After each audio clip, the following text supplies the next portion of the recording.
Hello, it's your boy, Salisbury May, and today we'll be doing UFC 316 predictions.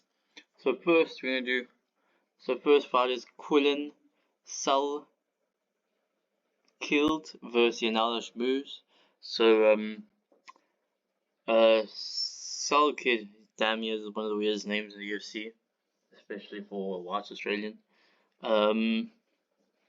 He got a very quick KO over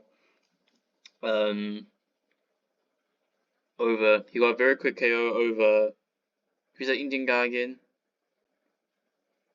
He got a very quick KO over Anshel Dribli, which has it's very tough being an Indian UFC fan at the moment. Very, very tough. But he got a very quick KO over Dribli, and he looked very fast and explosive from the few seconds of footage I've unfortunately seen. And Yanalish Moves, he's an Israeli fighter. I don't know if he's Jewish or not, but he's an Israeli fighter. Got that crazy KO kick over Sam Patterson, and he lost to Chris Duncan by decision in UFC London. But I think I'll go with Sal Killed, even though actually I'm a very bad person to ask if you're gonna ask me about this fight. But if Sal Killed wins, I think he might become racist people's favorite fighters, because Jews and Indians are like the most accepted people in the world to hate. Not to get political or anything. Like, the internet hates Jews and Indians a lot. So, damn. If Sal Kid wins, damn, if you're racist, you must be eating good right now. Then Jekka Sarin versus Yu Ju Sang. I still not know who these guys are. Yu Ju Sang might become the next coming of Ilya Topuria. I don't know, because maybe he's undefeated. Maybe we'll become like John Jones and retire undefeated with 15 title defenses. I don't know, but I don't know who's gonna win this fight. I just hope it's a good one to watch. Then Wang Kong versus and Ariana Lipsky. Ariana Lipsky, I honestly don't know who this woman is. I know her, I recognize the name, but I don't watch a woman's MMA, so I don't know how she fights. So yeah. And Wang Kong is one of the few women MMA fighters I do watch, and she's pretty good and entertaining.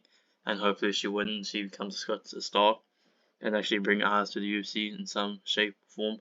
So hopefully Wang Kong wins that one. Then Chaos Williams versus Uros Medic.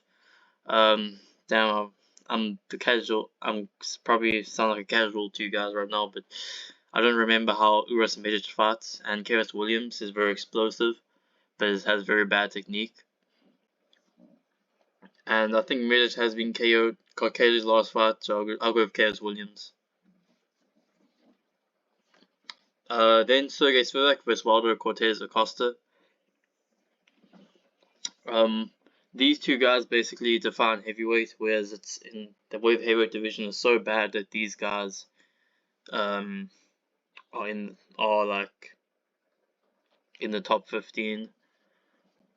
But yeah, it's gonna be another heavyweight slop fight, and I'll go with Sergey Spivak. I don't know if Waldo Cortez Acosta knows how to wrestle, but yeah.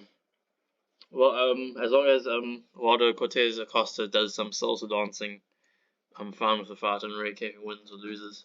But I think I'll go with Sergey Spivak by decision, by half guard camping, because once a heavyweight is on top of you on the ground, there's no way of getting up at heavyweight. Then Johnny Walker versus Azamat Murzakanov.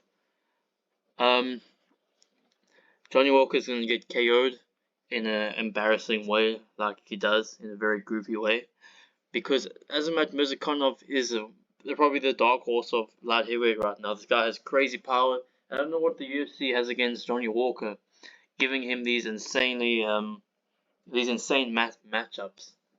The UFC know what Johnny Walker has faced in Octagon, and I don't know why the UFC's matchmakers probably do not care about Johnny Walker's well-being as a human being at all, because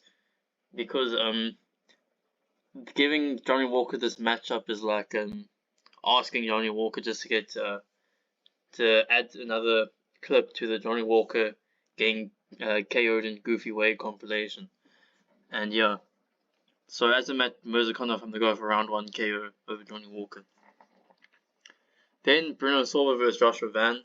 Bruno Silva got a masterclass put on against him against Merab. That was one of the most beautiful striking performances I've ever seen. And Joshua Van is on a tear right now. Joshua Van's resume is going to be insane.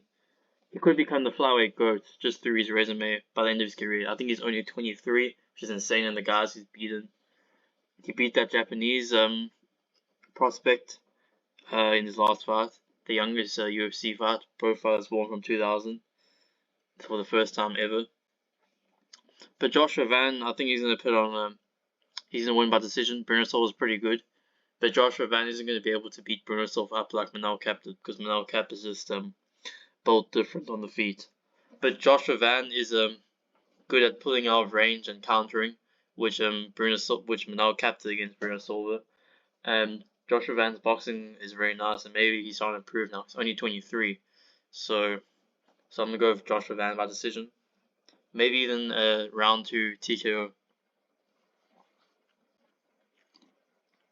Then the main card, Vicente Luque vs Kevin Holland. This is a tough one because I see Kevin Holland having a power advantage and Luque being chinny. Kevin Holland definitely has the range and can throw a 1-2.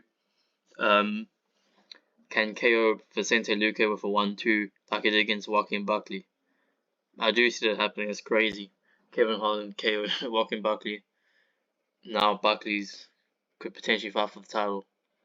But Vicente Luque looked really good in his last fight against Temba Garimbo. But I don't know. I think I don't know, anything will happen in this fight, so I'm not a dumbass if I choose the wrong prediction. I'll go for Kevin Holland KO. Then Mario Batista, go round 2. Then Mario Batista versus Patchy Mix. So Patchy Mix is a new fighter in the UFC. He trains for Merab, and he has good grappling and good submissions. So hopefully Patchy Mix can get it done for us against Mario Batista. And I'll go for decision because Mario Batista, I think, is a tough guy to put away. Then Calvin Gastelum versus Joe Parker. I'm gonna go with Joe Parker. Calvin Gastelum.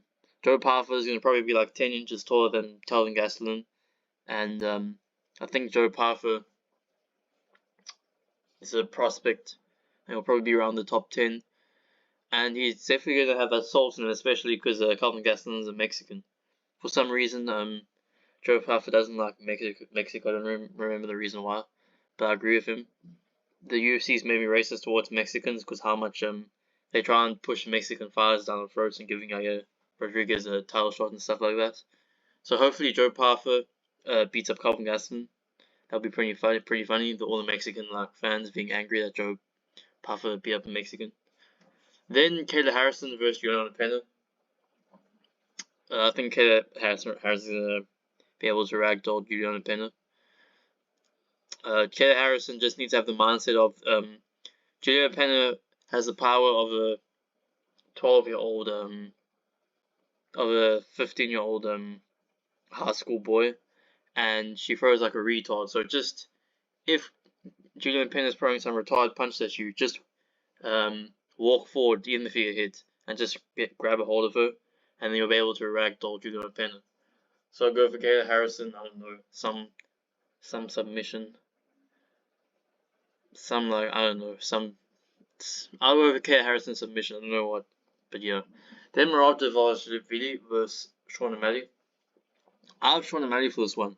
I have a feeling Sean O'Malley's gonna win, and there's gonna be a trilogy for this fight. Also, I think Sean O'Malley now, his last camper was basically injured as well, and Sean O'Malley's been practicing wrestling and stuff, and now he's gonna have a different game plan. He's gonna have a whole different approach to the fight, and Merab's style is very hard to beat. There's very few fighters who can be able to beat Merab, but Sean O'Malley is one of those fighters who could be losing the whole fight and then just time something perfectly like a knee or a strike or a kick and just KO Merab. He just has that speed and that unpredictability of anything could happen with Sean O'Malley, where I do see him able to catch Merab or something. And even if he's, and also he has the highest possibility of stunning Merab and making Merab panic with a big shot, and then obviously if you are hurt against Sean O'Malley, then if he chases after you, he has like a lion chasing a gazelle. I tried to do commentary accent there, but it did not work. But yeah. So I'm gonna go with Sean O'Malley round 3 or round 4 TKO. Don't be surprised if Sean O'Malley is losing the fight and all of a sudden Sean O'Malley just lands something big against Merab, hurts him, maybe knocks him out, but rocks him, and then Sean O'Malley gets the finish. So yes, your boy Sasbury made him out.